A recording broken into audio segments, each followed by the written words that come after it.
Sir, I am not the presiding officer of this hearing. I know, Yes, sir. but the thing is, you're asking questions, Madam Chair.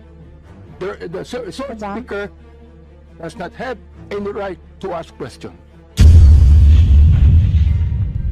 At this point, the chair rules that we shall proceed, so the Honorable Franz Castro may now proceed with her interpellation. You have the floor, ma'am. So, Madam Chair, siguro first observation, no, yung on the budget for the 2024, yung Vice President ang nagsabi, Madam Chair, na slow and low utilization. So, nakita naman natin doon sa presentation. So, yung utilization ay napakababa. Pero, syempre, comment ko lang, no, mas mabilis siya sa confidential funds. 100% in 11 days. Madam Chair, So, Madam Chair, so according to the utilization of the confidential and intelligence funds submitted by the COA to us, no, so we have here surveillance and monitoring. Sabihin ko lang, Madam Chair, no, yung purchase of information out of 125 million confidential funds in 2022, purchase of information 14 million, payment of reward 10 million, rental and other incidental expenses relative to the maintenance of safe houses 16 million, purchase of supplies 35 million, provision of medical and food aid 40 million, payment of incentives or traveling relative to confidential operations is 10 million. So a total of 125 million conducted surveillance in 132 areas in 11 days. So 100% utilization. Madam Chair, I have also here a report about the notice of disallowance. According to the notice of disallowance, the COA disallowed 73,287,000 out of 125 million confidential funds used by the OVP in 2022. So this is 58.63% of the 125 million. So can you confirm, the Vice President? Madam Vice President. Madam Chair, since you allowed her a snide comment, you will allow me a snide comment as well. So my question is, Madam, can you yes. confirm? Yes. Yeah, okay. Diba? Okay. Yes, Madam Chair. So Before you proceed, may I remind both our guests and our resource You should have reminded persons her to when she said the refrain line, diba? I called your attention, Madam Chair. You did not recognize me. So, ngayon, sasabihin ko na, if you allowed her that, you allowed me a snide comment as well. I don't recall hearing a snide comment, Madam Vice President. Ang snide comment, that's a matter of judgment. So please proceed Secretariat, Madam Chair, I would like the Secretariat to repeat the first 3 lines of the comments. point of order, Madam Chair. Point of order, Madam Chair, kasi parang... So let's please proceed with the answer. Point of order, Madam Madam Chair, kasi parang siya yung nagpe-preside eh. Yes, that's right. Kasi inutusan mo Madam yung Vice President. secretariat natin sa Committee on Appropriation. Yes. Alam mo, Some ano, order, diba? So, please. Yes, okay, thank you, Madam Madam Vice Chair. President, please proceed with the response. There's a question. Please proceed with the response. Madam Chair, I do not understand bakit a person convicted of child abuse is still sitting in a seat. Point of Of the order, House of ito yung sinasabi Representatives. natin na dinadivert ang usapan sa ating budget hearing. Kung nagawa po niya yan sa Senado, Madam Chair, dapat hindi natin yan pahintulutan dito sa Kamara. You allowed her a snide comment and then you will not allow Please wait a to be snide recognized. comment? Excuse me, our members and our guests. warned you. Please wait. Don't go into this rabbit hole. Please wait to be acknowledged before you speak. Okay, so at this point, Honorable Manuel.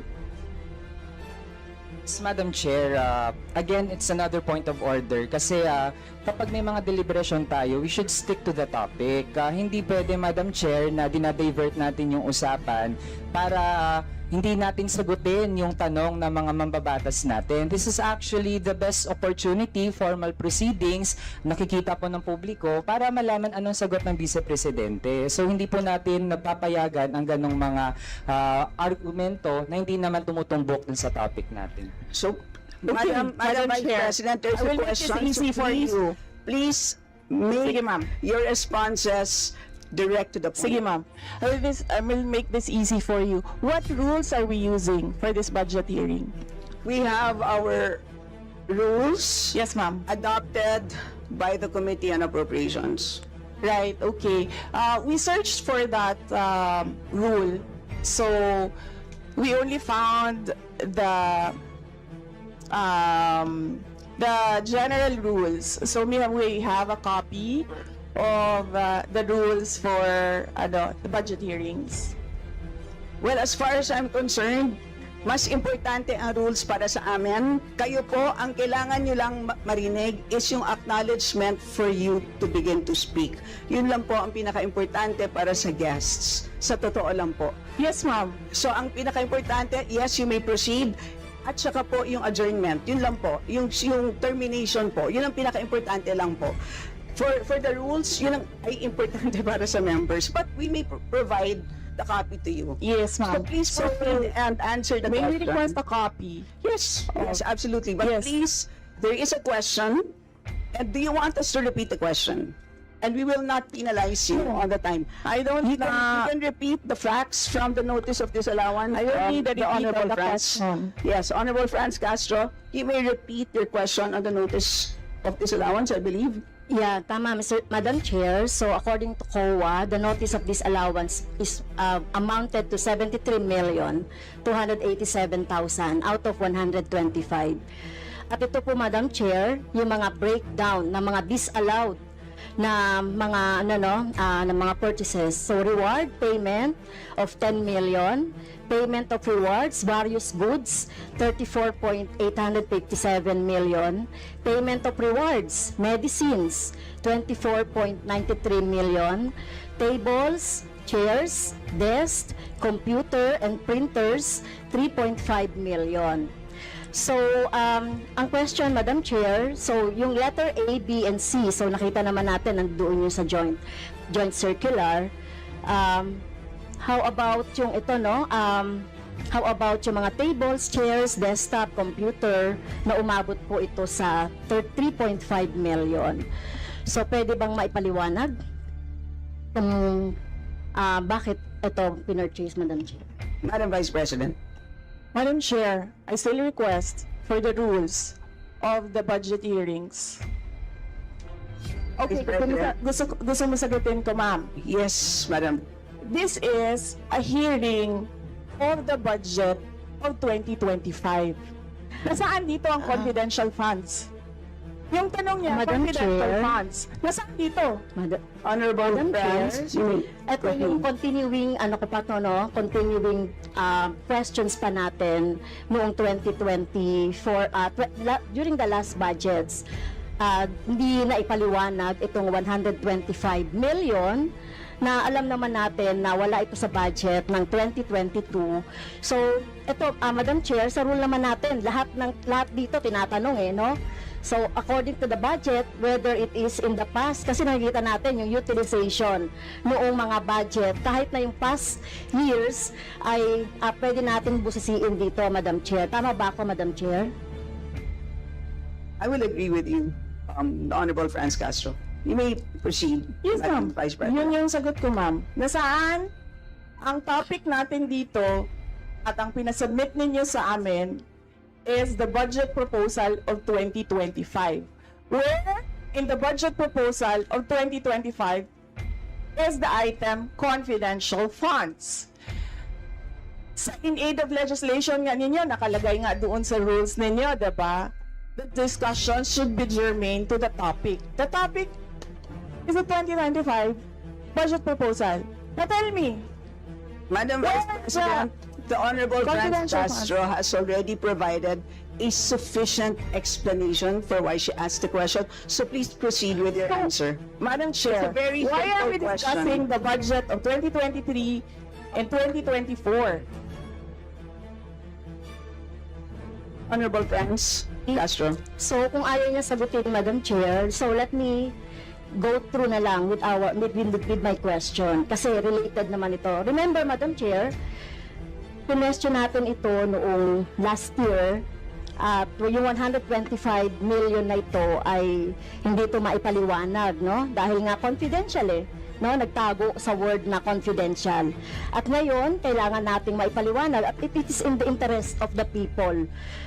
Yung 125 million na ito, Madam Chair, kaya kailangan ito na mabusisi at kailangan ito maipaliwanag ng OVP. Kaya hindi tayo pwedeng questionin ng mga rules, questionin ng mga topic, etc. Dahil related din naman talaga ito sa budget, Madam Chair. Madam Chair, Yes, you may proceed. I request that the chairperson of the Finance Committee preside over this hearing. Madam Vice President, with due respect, you are not allowed to do that, Madam Vice President. You are not allowed to introduce any motion. You are a research person this Not- hearing, Madam President. I did Vice not move, President. ma'am. I requested, same as vein. your research person, I requested So that your the request chairperson is of the denied, committee. Madam Vice President. Just please answer the question. The issue on confidential funds falls squarely within our discussion of your 2025 budget. Narinig mo yung sinabi niya, ma'am? Narinig mo yung please proceed. nakikinig ka sa kanya kanina? Absolutely. Walang rules dito. Please proceed and answer the question. It's a very simple question. Di ba? Please explain the specific spending on those items that she enumerated, amounting to a total of, Honorable Friends, do you want to Amounting repeat to a that? total of 73.287 million. So, dahil may notice of disallowance, so ibig sabihin, Madam Chair, illegal ito at not in accordance with the joint circular by the COA, BBM, and other related agencies. So, kung ito ay dinisallow, so ibig sabihin, illegal yung paggamit nito. Madam Chair, nitong mga items na binanggit ko po, Madam Madam Chair. Chair, Madam Vice President. you cannot allow a member of the House to just claim that it is illegal.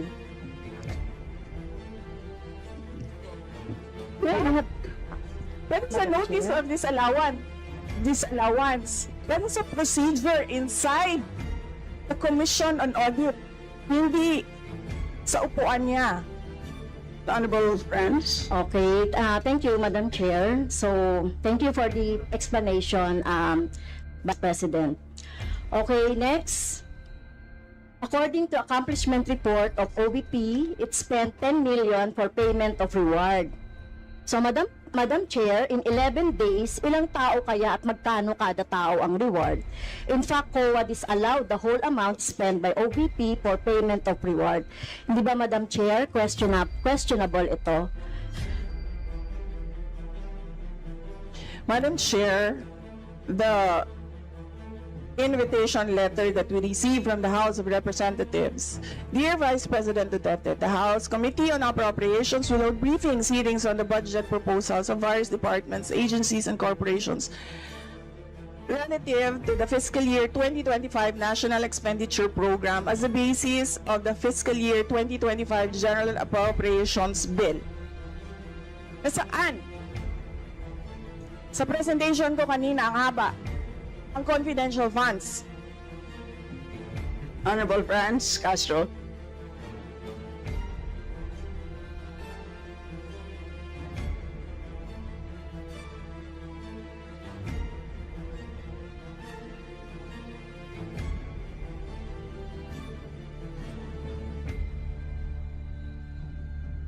Can we request our technical people to fix the mic?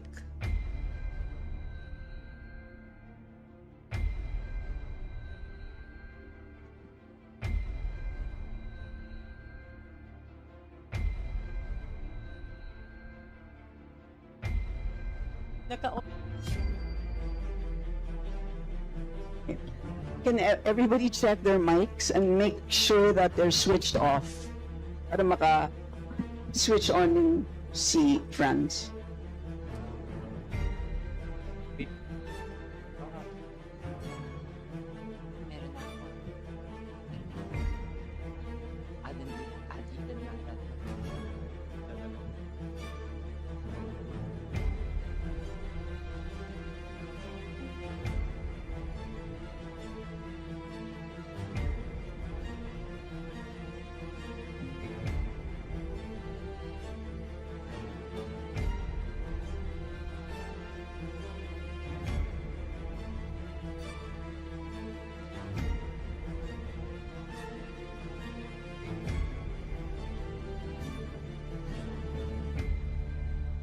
Madam Chair, point of order lang ulit, Madam Chair.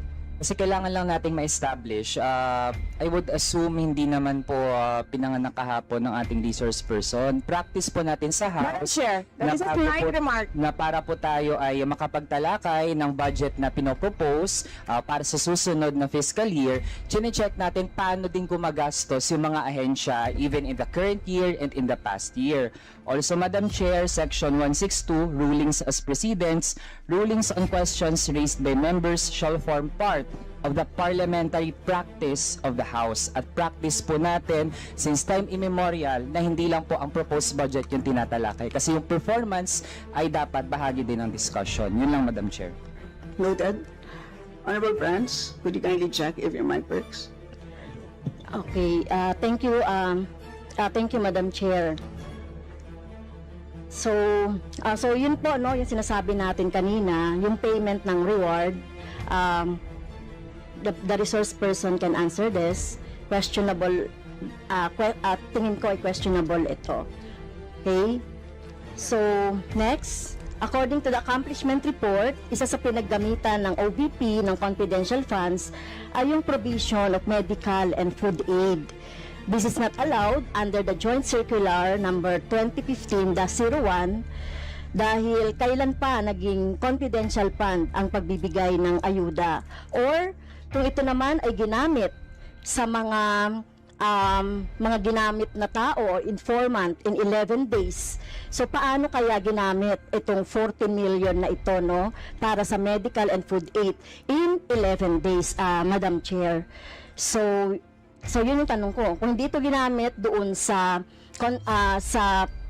mga aids, medical aid or food aid, pero paano kaya, Madam Chair, ginamit itong 40 million na ito as a medical and food aid ng ilang tao in 11 days? So yun po yung tanong natin, Madam Chair. Madam Vice President. Madam Chair, the subject of this hearing is the OVP 2025 budget proposal. We do not have an item of confidential funds in the OVP budget proposal. Honorable Franz. So, may I continue, Madam Chair? Isa sa bumubukol na confidential fund ng OBP noong 2022 ay nasabi ko na, Madam Chair, yung medical and food aid at saka yung mga purchase of supplies. According to the accomplishment report, the OBP spent 40 million now for medical and food aid in 11 days. So, ang ibig sabihin nito, Madam Chair, konting math, tumapatak na 3.64 million kada araw ang gastos, no, para sa food and medical aid. So hindi natin maintindihan, Madam Chair, paano ito ginastos in 11 days, no? 3.64 million kada araw dito sa item na ito. Madam Vice Do you want to President. comment? Madam Vice President. I did not call you, ma'am. It was Representative Arroyo who called you. The chair would like to remind both the resource persons and the members to please wait to be acknowledged before you speak. Yes, ma'am. So, Tinawag you mo mean, ako. yes, For what? to respond. So any comment, Madam Chair, dun sa sinabi natin based dun sa accomplishment report. So kung gagamitan natin ng konting math, 3.64 million kada araw ang gastos para sa medical and food for 11 days. For how many people ba ito? Madam Chair, the topic and the invitation of the House of Representatives to the Office of the Vice President for this hearing is the 2025 budget proposal. There is no confidential funds in the 2025 budget proposal. For the information of the body, the letter that we sent, our Madam Vice President, reads as follows. In the second paragraph, we noted the following topics to be discussed. Item number 3 is comparative budget allocation and utilization rate from fiscal year 2019 to 2023. That's item number 3. So I can provide you copies of the letter. So clearly, confidential funds spent in 2022 falls squarely within that. So, yes, Honorable Francie, may proceed. Yes, Madam Chair. So, mukhang hindi na tayo sasagutin ng hindi na ako sasagutin ng ating Vice President. So, sa bawat sagot kasi na ganyan ng ating Vice President, for the record, since ayaw magpaliwanag ang BP, so ibig sabihin nito, yung paggastos ng 125 million ay na pera ng taong bayan ay hindi maipaliwanag. So, yun lang, Madam Chair. Kaya hinihiling natin sa Vice President o OVP na kailangan na maipaliwanag itong mga sinasabing item dito. Anyway, Madam Chair, sa kanila naman nanggaling yung utilization of confidential and intelligence fund. And of course, ito lang naman ang hawak ko din dito, yung notice of disallowance. Kaya gusto talaga nating maintindihan, Madam Chair, kung ang notice of disallowance ay, so syempre, papaliwanag pa nila yan, kung paano, di ba? So, kailangan malaman din ng taong bayan na sila yung nagbibigay ng pondo para sa operations ng OVP at lahat ng mga agency. At kailangan yung maipaliwanag. So, hindi pwede yung ganyan na yung tactics na ganyan na parang parang sorry for the pusit, na kapag nasusukol na ang pusit ay nagaano ng maitim na tinta. So ayaw natin ng ganun, Madam Chair, kasi yung atin namang pinag-uusapan dito ay budget. No? So wag naman mag-ugaling pusit ang Office of the Vice President. Madam Chair, may I point of information only, Madam Chair? May I? Madam Chair, No, sorry, wait. Before you, I'd like to, before we proceed to the next person on the list, I believe that our former President, Gloria Macapagal-Arroyo, would like to interject. Observation made in relation to the point of order, because in the beginning, it was settled that the issue would be the 2025 budget. And in all our hearings, to what I recall, when we want to question something about performance, we question the 2024 budget, not the 2023 budget. What is being questioned now is the 2023 budget, which was discussed very extensively last year. And that is the reason why the House removed the confidential funds. So that issue has already been, to my mind, for purposes of the budget hearing, laid to rest. So that's my observation, Madam Chair. We know that,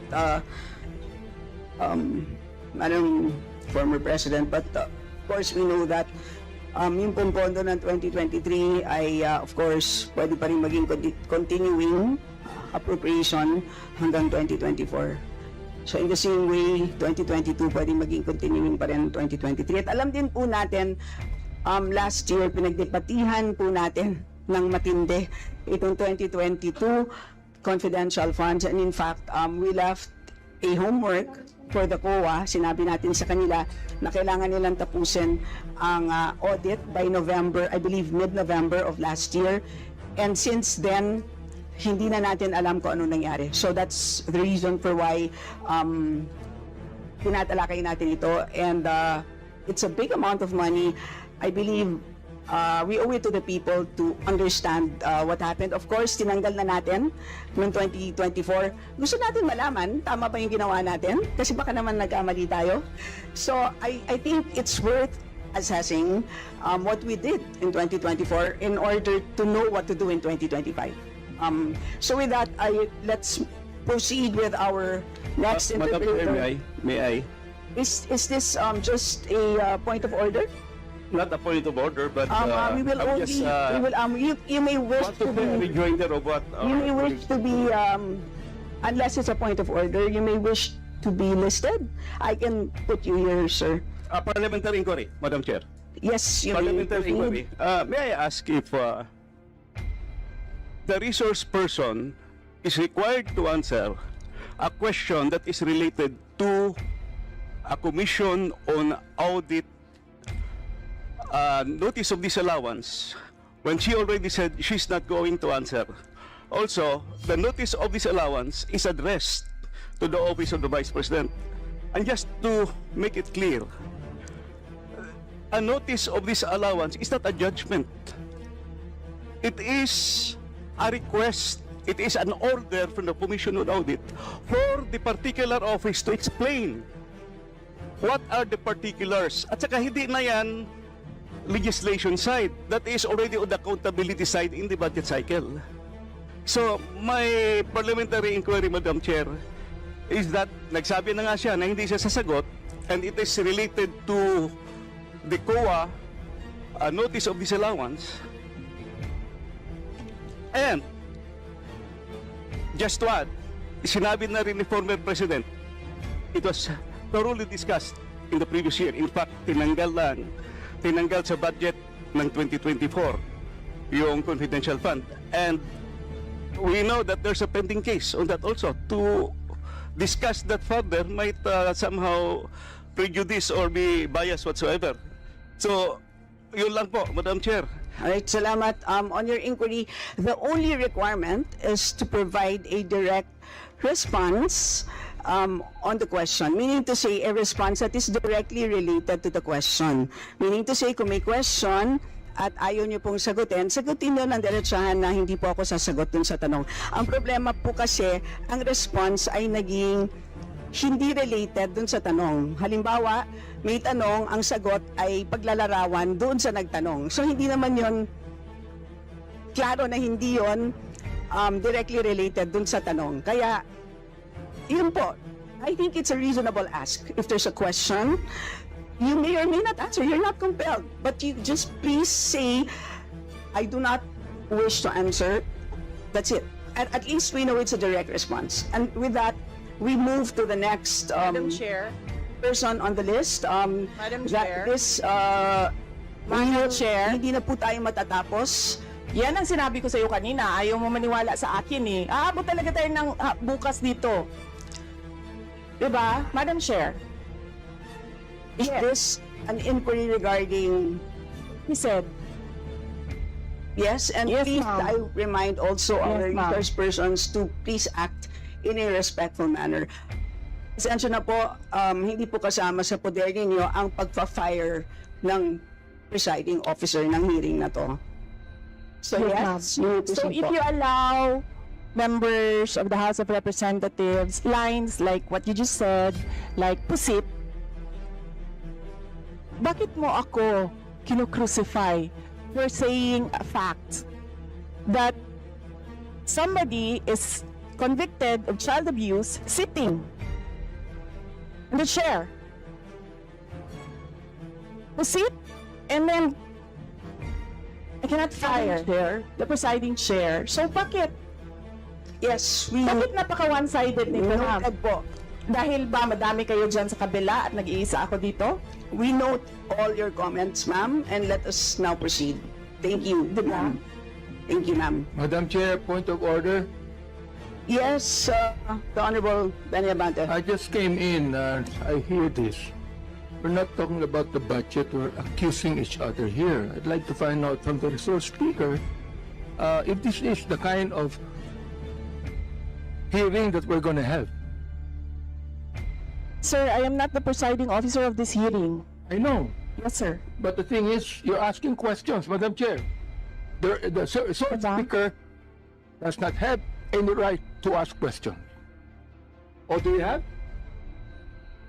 Where is that Madam Vice in your President, rules that Madam a Vice resource President, person this is cannot a budget hearing. request for clarification? Some order, please. Some order, please. Yes, Honorable Benny Abante, you may proceed. I'm just asking a question to our resource speaker.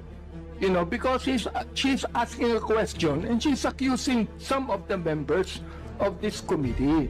I just would like to find out if we are the ones that have the right to ask questions and her right is to answer the questions of the committee. Okay, so we Yun lang po sa akin yung point of order, Madam Chair. Yes. You understand me, Salamat. Madam Vice President, am I right? No, sir. I'm gonna ask the chair to ask you to clarify what are my Yeah, accusations. please wait to be recognized, ma'am. Pasensya na po.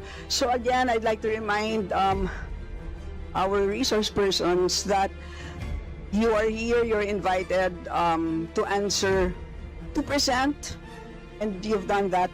Thank you very much. And at this point in time, you're here to respond to the questions of our members, and we request you to please respond in a direct way. So, with that, I'd like to recognize from the majority the Honorable Milagros Aquino Magsaysay.